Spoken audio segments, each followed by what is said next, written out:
It's a halfway mark to South Africa's G20 presidency. The Sherpas, or simply the G20 countries' representatives, are meeting to consolidate the agenda. It comes as the globe is dealing with several challenges from conflicts, inequalities, and climate change. We will reflect on the G20's contribution to the global development agenda and how we can foster equitable global governance. Part of that discussion would underscore the fact that from our perspective, we need to recognize that we cannot succeed on our own or unilaterally, and that our collective challenges do require a strong multilateralism. So a pragmatic assessment of the current global landscape and the identification of practical solutions is going to be important. But the United States has not sent anyone to the gathering.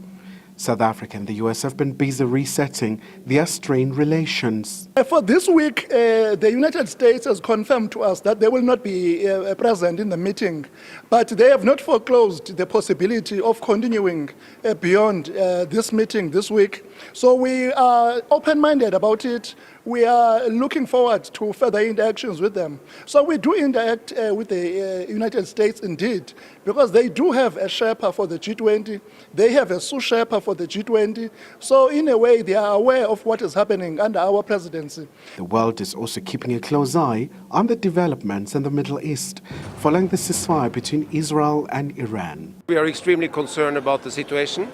We've already said that we are concerned about the developments in the Middle East, but what has happened the last couple of weeks just has increased our concerns. It's very important that now we get ceasefires and also that we don't forget the crisis in Gaza, because the situation of the population in Gaza has in a sense lost attention. And we're very concerned about that. At the Sherpas meeting, I'm sure there will also be some discussions around the latest developments geopolitically.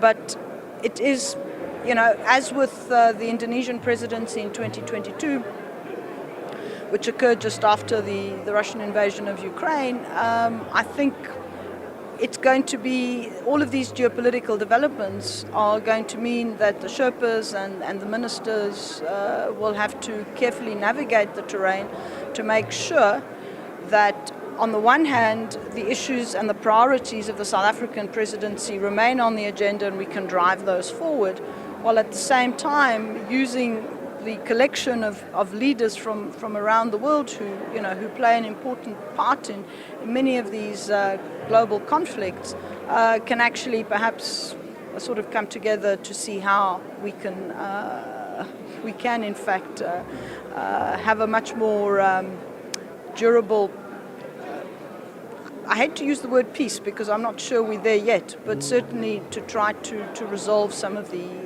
current difficulties in these global conflicts. The Sherpas are central players in shaping the agenda of the G20.